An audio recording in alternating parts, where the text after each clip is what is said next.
Assalamualaikum warahmatullahi wabarakatuh. Hai adik-adik, selamat pagi. Bagaimana nih kabarnya? Semoga kalian selalu sehat ya. Jangan lupa untuk tetap tersenyum dan tetap bahagia. Pada kesempatan kali ini, kita akan membahas mengenai kenali karirmu melalui bakat dan minatmu. Tujuan dilakukannya layanan ini yaitu peserta didik dapat mengkategorikan antara bakat dan minatnya. Yang kedua, peserta didik dapat mengarahkan minat sesuai dengan kecerdasannya. Sedangkan yang ketiga yaitu peserta didik dapat mengembangkan bakat dan minatnya. Nah, di sini kalian sudah paham apa itu bakat? Bakat adalah kemampuan bawaan yang merupakan potensi yang masih perlu untuk dikembangkan dan dilatih sehingga memiliki kecakapan, pengetahuan, dan keterampilan yang khusus. Bakat dibedakan menjadi dua bidang. Yang pertama yaitu bakat bidang akademik, di mana bakat ini dapat kita lihat dari hasil nilai rapor ataupun dari hasil-hasil nilai-nilai mata pelajaran biasanya. Yang kedua yaitu bakat bidang non-akademik. Bakat bidang non-akademik ini biasanya dari seperti olahraga, kesenian, musik, dan IT. Selanjutnya kita akan belajar mengenai minat. Minat adalah aktivitas atau tugas-tugas yang mampu membangkitkan perasaan ingin tahu, perhatian, dan kesenangan atau kenikmatan. Minat dispesifikkan menjadi tiga. Yang pertama yaitu minat pribadi. Minat ini biasanya bersifat relatif stabil dan spesifik. Misalnya, minat pada olahraga dan minat pada musik. Yang kedua yaitu minat situasional. Minat ini biasanya timbul karena suatu kondisi ataupun faktor lingkungan, seperti peran pendidikan formal, melihat dari buku, internet, ataupun televisi. Yang ketiga yaitu minat sebagai kondisi psikologis. Biasanya minat ini karena memiliki kemampuan dan pengetahuan yang tinggi terhadap suatu kegiatan. Minat dibedakan menjadi dua bidang. Yang pertama yaitu minat bidang akademik dan non-akademik. Yang mempengaruhinya. Jadi, minat itu dorongan dari hati yang kuat. Biasanya, alasan orang meminati ini itu sulit untuk didefinisikan dan mereka hanya menjawab karena mereka suka. Selanjutnya, kita akan belajar mengenai kecerdasan yang ada pada manusia. Mengapa kita harus belajar mengenai kecerdasan? Karena dengan kita mengetahui kecerdasan yang kita miliki, kita dapat mengarahkan minat kita sesuai dengan kecerdasannya. Oleh sebab itu, mari kita simak video selengkapnya. Hampir semua orang tentu akan setuju jika dikatakan bahwa orang cerdas adalah mereka yang memiliki kemampuan baik dalam menyelesaikan berbagai soal di bangku sekolah, terutama dalam pelajaran matematika dan ilmu berhitung lainnya.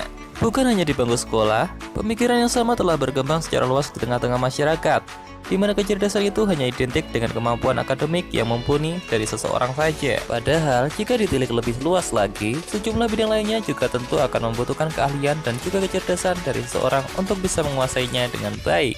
Seorang tokoh pendidikan dan psikologi asal Amerika bernama Howard Gardner dalam penelitiannya menyatakan bahwa manusia itu memiliki 9 tipe kecerdasan. Termasuk ke dalam manakah kalian? Simak video berikut ini.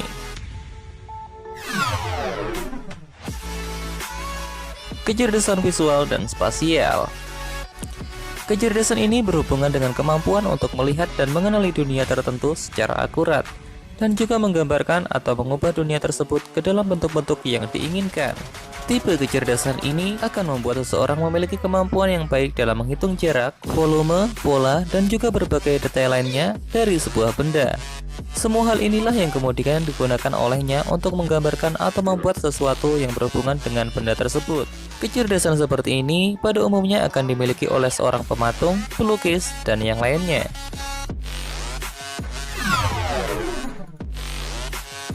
Kecerdasan naturalis.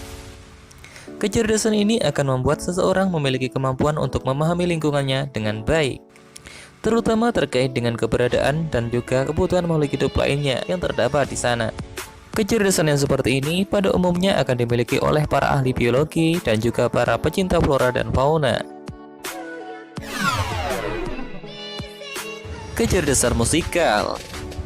Kecerdasan musikal yang dimiliki oleh seseorang akan membuatnya memiliki pemahaman yang baik di dalam membedakan dan mengenali suatu bunyi atau suara.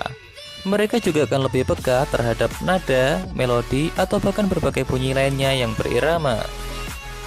Orang yang memiliki kecerdasan ini biasanya menjadi seorang pemusik, dirijen, komposer, atau berbagai bidang lainnya yang berhubungan dengan musik itu sendiri.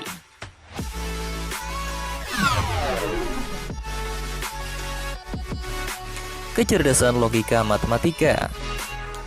Inilah tipe kecerdasan yang paling banyak dan umum kita jumpai di lingkungan kita.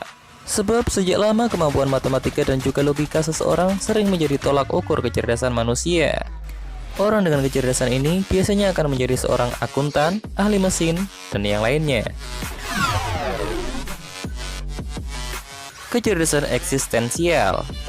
Kecerdasan ini berhubungan dengan kemampuan untuk memahami dan mengetahui berbagai hal yang terdapat dalam kehidupan ini. Hal inilah yang kemudian membantu seseorang untuk bisa mengolah dan mencari berbagai alasan tentang banyak hal di dalam kehidupannya. Kemampuan seperti ini biasanya dimiliki oleh seorang psikolog.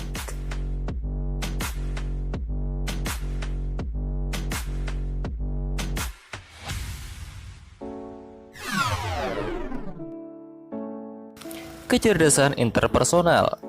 Kemampuan ini akan membuat seseorang dapat memahami berbagai kebutuhan serta perasaan orang lain yang berada di sekitarnya. Kemampuan seperti ini tentu akan membantu seseorang untuk bisa memiliki sebuah kehidupan sosial yang sehat dan lebih terarah. Orang dengan kecerdasan ini umumnya bekerja pada bidang sosial, pelayanan masyarakat, dan lainnya. Kecerdasan kinestik jasmani. Kecerdasan ini akan membuat seseorang memiliki sebuah keselarasan yang baik antara kinerja otak dengan tubuhnya, di mana orang tersebut mampu dengan mudah menggerakkan tubuhnya dengan menggunakan kekuatan pikirannya. Orang dengan kecerdasan ini biasanya menjadi atlet, pengrajin, penari, dan yang lainnya. Kecerdasan linguistik. Kemampuan ini akan membuat seseorang menjadi lebih mudah dalam berkomunikasi, sebab memiliki keterampilan yang mumpuni di dalam memilih dan menata setiap kata yang akan digunakannya untuk berkomunikasi.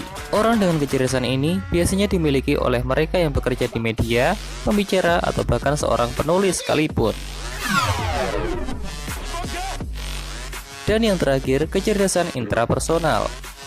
Kemampuan ini akan membuat seseorang paham dan mengerti dengan baik kebutuhan dan juga hal-hal yang diinginkan olehnya ataupun oleh orang sekitarnya. Hal seperti ini tentu akan sangat membantu seseorang untuk bisa sukses dan memahami setiap hal yang penting yang ada dalam kehidupannya. Yang memiliki kecerdasan ini biasanya menjadi seorang motivator.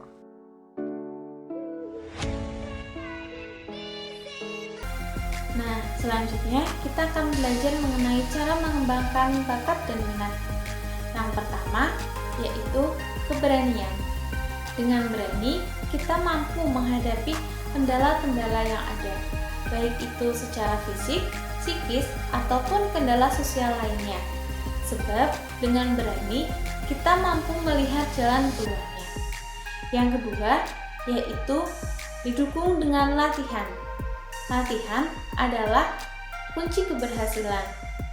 Latihan tidak hanya berupa kuantitas, tetapi juga motivasi yang dapat mendorong kita untuk lebih semangat dalam mengembangkan bakat dan minat kita. Yang ketiga, yaitu didukung oleh lingkungan. Lingkungan di sini dalam arti luas, tidak hanya manusia saja, tetapi bisa fasilitas, biaya, dan sarana-prasarana lainnya. Yang keempat, yaitu perlu memahami hambatan yang ada. Kita perlu mengidentifikasi hambatan-hambatan yang ada pada saat kita mengembangkan bakat dan minat kita. Lalu, kita dapat mengkategorikan mana yang mudah dan mana yang sulit, sehingga kita dapat memecahkan hambatan ataupun kendala tersebut. Setelah kita belajar mengenai bakat dan minat, Apakah kalian sudah paham mengenai bakat dan minat? Kalian sudah mengetahui bakat dan minat kalian itu apa? Nah, di deskripsi di bawah ini, Ibu sudah memberikan link mengenai tes bakat dan minat online. Semoga tes itu dapat membantu kalian dan dapat menguatkan kalian, sehingga kalian mampu mengembangkan bakat dan minat kalian secara optimal. Sampai di sini dulu layanan kita pada pagi hari ini. Semoga kalian dapat mengembangkan bakat dan minat kalian dan kalian dapat meraih cita-cita kalian sesuai yang kalian harapkan. Tetap semangat dan jangan lupa untuk tersenyum. Apabila Ibu ada salah kata, Ibu mohon maaf. Wassalamualaikum warahmatullahi wabarakatuh.